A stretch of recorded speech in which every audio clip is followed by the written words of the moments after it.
On this episode of G Week, we get an inside look at Homecoming Weekend 2016, see how students dance for 12 hours straight to raise money for an important cause, and have an exclusive interview with a GW senior who will be joining the Peace Corps. All this and more on G Week.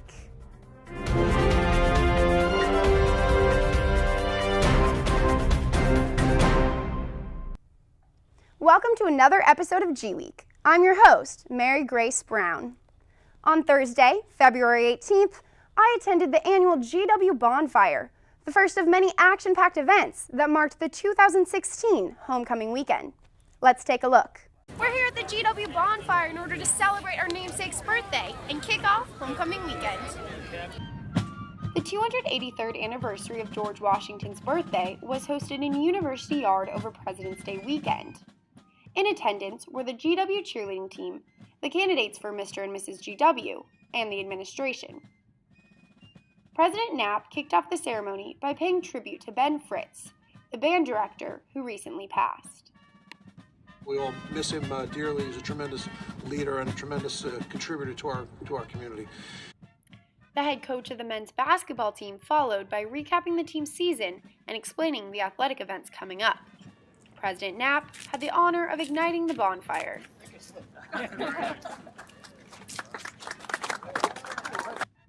GW's mascot, George, was also there to enjoy the festivities. The first event of Homecoming Weekend was a success. Reporting for G Week, I'm Mary Grace Brown. To end a weekend filled with homecoming events, the athletic department threw a brunch for its students before the men's basketball game against LaSalle. To tell us more, here's Abby Mansour.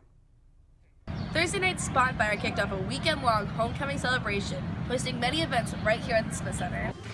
Sunday started off with a slam dunk brunch hosted at the Health and Wellness Center before the men's basketball game. Students could play a game of cornhole or shoot a round of free throws. They also had a full buffet of food to enjoy, everything from donuts to fresh fruit, even s'mores making station. Tip-off was at 12 and the Colonial Army was going crazy for their team. At halftime, Alan Schultz and Anjani Shaw were crowned Mr. and Mrs. GW. The athletic department also inducted 8 new student athletes to their Hall of Fame. The Colonials won the game in a landslide with a score of 90-50, making their overall record for the season 20 wins and 7 losses. However, their conference record now is 9-5, putting them 5th in the A10. GW hopes to keep this momentum going into the A10 tournament with big wins against Virginia and Rutgers. The team has a real shot to make it into the March Madness this year. This celebration proved to be an exciting weekend for the Colonials. For G Week, I'm Abby Mansour. Back to you, Mary Grace. Thanks, Abby. This past weekend, GW held its 3rd annual dance marathon. Reporter Jillian Horn has the scoop. I'm Jillian Horn, reporting at the Dance Marathon. Today, over 500 GW students are dancing their hearts out for 12 hours straight at the Lerner Health and Wellness Center. From noon to midnight, the whole GW community is invited to dance for those who cannot. Each dancer raises a minimum of $60. In turn, they receive 2 meals, a t-shirt, and endless fun. The event keeps morale high by never letting students forget why they are dancing. For the kids. Children's Medical Network is a network of hospitals around the country, over 300, and they are some of the best children's hospitals in the United States. Numbering up, they're always winning all the kinds of awards, and they have made it a mission to not have to make people pay that cannot. The network gives GW's donations directly to the Children's National Health System, located here in the district, making the cause hit a little closer to home. This year, the marathon hopes to raise $100,000, a great jump from the $33,000 raised when the event began just 3 years ago. So put on your dancing shoes, GW, and stand up for children who cannot. For G Week, I'm Jillian Horn. Thanks, Jillian. Spring is right around the corner, and just this week, the National Park Service announced that the period between March 31st and April 3rd will be peak bloom for the extremely popular Japanese cherry blossoms around the tidal basin. This is 1 week earlier than last year, when millions of people from around the world arrived to D.C. to experience the annual cherry blossom festivities. We'll be right back after this commercial break. Nearly 16 million people visit Washington, D.C. every year. Some come to witness, some to be heard. We come to make an impact, to learn from leaders, and to lead others. To create and create change. We are the George Washington University. We come to make history. Welcome back to G Week. The Princeton Review ranked GW the #1 college in the nation for internships. More than 2/3 of GW students completed at least one internship before they graduate. This is the second year in a row that the university has received this honor. And that's not the only accomplishment GW boasts this year. According to the National Science Foundation, GW has increased its standing among top research institutions. The university jumped from 92nd place to 83rd place between 2010 and 2014. Many other comparable institutions during this time have decreased in their rankings. The university has also expanded research expenditures, including federal grants, external sources, and GW's own investments, increasing spending 15% since 2010. Coming up, we'll have an interview with Joe Savino, a GW senior who will be volunteering with the Peace Corps in Cameroon after he graduates this spring. Stay with us. It's been pretty busy around here with parcel and flex plans going on sale, so we need an extra pair of hands around the office. Let's go G-Dub! Let's go G-Dub! We had no idea you were bringing the Colonial Army. Whoosh! Ah, G-Dub! Ah, G-Dub! Hey George, I think you have an update for Firefox. Never mind. George Washington University ranks #1 for producing Peace Corps volunteers among all medium-sized colleges and universities, according to a recent GW Today article. Over 1,000 colonials have participated in the Peace Corps since its founding in 1961, and these alumni have worked to make a difference around the world. Here with us now is Joe Savino, who plans to carry on the GW legacy of service when he joins the Peace Corps after graduation. Welcome to our show. Thanks for having me. Of course. So start by telling us about your role at the university and your major. Okay, so I'm a senior, currently majoring in international affairs in the Elliott School with a concentration in Africa. I'm also minoring in geography. I'm proudly from the Bronx, New York. And my role at GW, I play a pretty active role, I think, in student life. I'm involved in alternative Greek life, Delta Phi Epsilon, the professional foreign service fraternity. I'm also heavily involved in GW STAR, the Student Admissions Representative Program, where I coordinate the actual tour program for prospective high school students and their families. So what inspired you to want to join the Peace Corps? So services, I think, has been a pretty large part in my life since I was a kid.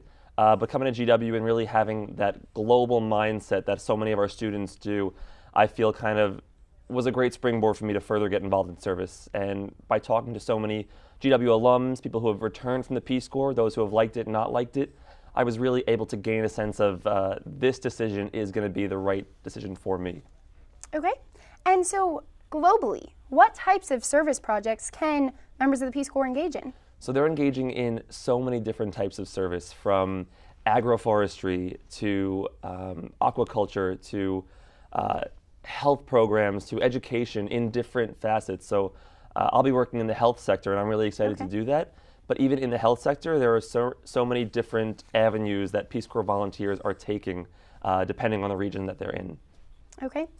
Now, tell me about specific volunteer experiences during your time here at GW that have kind of inspired this want to join. Yeah, I think the biggest one for me was GW Alternative Breaks, which I think is a great program for students who want to further get involved in service on their winter or spring break.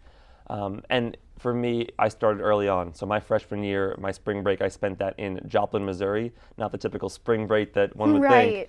But in 2011, they had a pretty bad tornado that devastated about a third of the city. And so I was there doing sustainable rebuilding as well as a little bit of disaster relief. And it was service that I had never done before. So domestically, in an area I had never been, that really opened up my mind to what service could be. Absolutely. Now, tell us, which country will you go to and what service are you going to do there? So I'll be heading to Cameroon in West Central Africa for 27 months in September. Long time. Oh, I'm stoked. And my parents are like, but they're getting on board. Yeah. So yeah, I'll be working in the health sector as a community health agent. I'll be focusing heavily on HIV and TB prevention, malaria prevention, working on maternal health and nutrition and hygiene. Not so much the clinical aspect of what a doctor or a nurse would do, but more of that community engagement. How do we have certain rural communities rethink health from a humanity point of view, not so much the physical, medical point of view? So it's going to be interesting. Mm-hmm. So as you prepare for this venture, what are you looking forward to most? The different lifestyle, having lived in both New York and DC my entire life, extremely urban environments, I am going completely out of my comfort zone, and I'm strangely comfortable with that.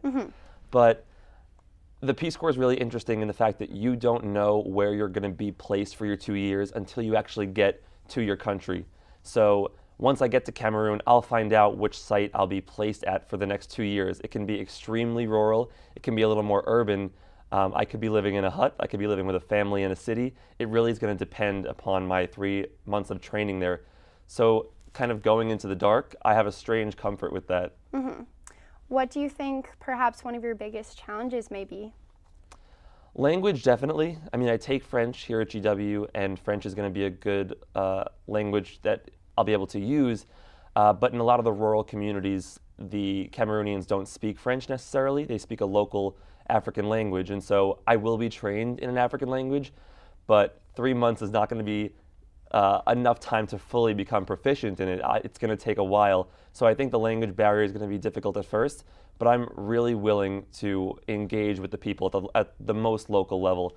And so I think that language training in my 3 months of service training is going to help me, but further getting involved in the community is really going to help me with that language barrier. Absolutely. Now, I'm curious, do you know any other members of the Peace Corps or really anyone else who has served as a mentor for you, or are you pretty much just doing this on your own for the first time without knowing anyone who has done it? So my fraternity brother in Delta Phi Epsilon, Micah Feigelson, he graduated GW in last May, and he actually started to serve in Mali in West Africa. Interesting enough, the Peace Corps actually pulled all their volunteers from Mali for security reasons, but they moved him to Benin, a small country in West Africa. So I was able to really talk with him as I was going through the application process, the interview process, kind of the worrying, waiting process. Right. So he was kind of my shining light as I talked with my parents about the Peace Corps, my friends about the Peace Corps. He really guided me through this journey. That's terrific. Now, what would you tell other students interested in joining the Peace Corps? My biggest piece of advice would be don't be scared. I was nervous, as everyone should be, especially signing up for a program like this. I was nervous, I was excited, but I would say to not let your nerves get the best of you. There are so many opportunities that you're going to get, especially leaving GW, and you're not necessarily going to know what those opportunities might hold. Frankly, I don't know exactly what my 2 years in Cameroon are going to be like. But knowing that I have the tools and I've gained the tools here at GW, I know I can make change in the world. Absolutely. Well, thank you so much for coming on our show. We'll be right back after this break. Stay with us. Raise high. This isn't just our battle cry. It's our call, our challenge. Because when you are called to Washington, you are called to higher expectations, to a higher standard. We are called here to advance knowledge, to serve society, to change the world. This is the George Washington University, and what we make is history. So stand up, be bold, take risks, press on, push harder, raise high. Welcome back. The university has approved the Student Association's proposal to renovate the first floor of the Marvin Center. The renovations will update the current Columbian Square dining area and the main lobby into a more comfortable space for students to congregate. The Student Association hopes that these changes will attract more prospective students to the university and will give current GW students a greater sense of community. Undergraduate applications saw an increase of 28% after GW's transition to a test-optional policy. More of these applicants were minority or first-generation students. Early Decision 2 candidates were notified on January 1st, and the regular admission decisions will be released by the end of March. The class of 2020 will be the last group of students that Dean of Admissions, Karen Stroud-Felton, will be accepting, as she's resigning at the end of the semester. This year, WRGW, the campus radio station, made updates to their facilities that have improved GW's radio broadcast experience. The changes were made possible after the station received a special donation. Devon Morales reports. Program, you were listening to WRGW's DC Live. Jordan Grobe is the host of DC Live. He has been the general manager of WRGW for the last 2 years. He joined the station in his freshman year. That same year, the family of a former WRGW sports broadcaster approached the station with a donation in honor of their late son. Stephen E. Smith was a member of our sports department when he attended here. I think he was class of 07. He had passed away in a tragic car accident, and so they wanted to rename the station after him. The executive board did not hesitate to rename the station. Now we say, during sports broadcasts when we're on the road, broadcasting live from the Stephen E. Smith Broadcast Center. The donation from the Smith family allowed Jordan and WRGW to make necessary updates to their facilities. WRGW's broadcast center in the basement of the Marvin Center had not been renovated since its opening in 1998. And we wanted to update it both in honor of Stephen and in honor of our 260 DJs that are always doing great content. So we got this new hardwood floor, got brand new wooden doors, and then we got new track lighting in the studio and in the control room. We got them new chairs, we got them new mic arms. We resurfaced the studio table in there. In addition, the stations upgraded their computer programming and sound equipment that let them improve the quality of their broadcasts. But we used to have these giant cases that they had to roll all their gear in, and now it's a small pouch. We used to use a telephone line, basically, to call into the station, and then we'd have to have someone producing from here in the studio to broadcast to our stream. We're now going live straight from the stadium. Jordan hopes that these upgrades will see WRGW win its second Student Org of the Year award since his freshman year. We are often kind of the weird kids in the basement, literally. We're underground. And so for the university to recognize our efforts and that, we have an opinion that matters and that we exist was really important for us. For Gweek, I'm Devon Morales. Thanks, Devon. Finally, we would like to take a moment to remember a beloved professor in the GW Music Department who passed away after a sudden illness on Thursday, February 4th. Professor Benno Fritz has been a member of the GW faculty since 1989 and has touched the lives of many students. He helped found and develop the university band program and grow it to the dynamic community it is today. Fritz conducted the University Symphonic Band, Orchestra, Wind Ensemble, and the Colonial Brass. Fritz also served as a faculty guide for Thurston and was a regular performer in the DC music scene. The GW Music Department is dedicating the rest of their performance season to his memory. We keep Benno Fritz's family, friends, and students in our thoughts and in our prayers. Well, that brings us to the end of our show. Until next time, make sure to check out GW TV on our website at www.gw-tv.com. Thanks for tuning in, GW. We'll be seeing you around campus.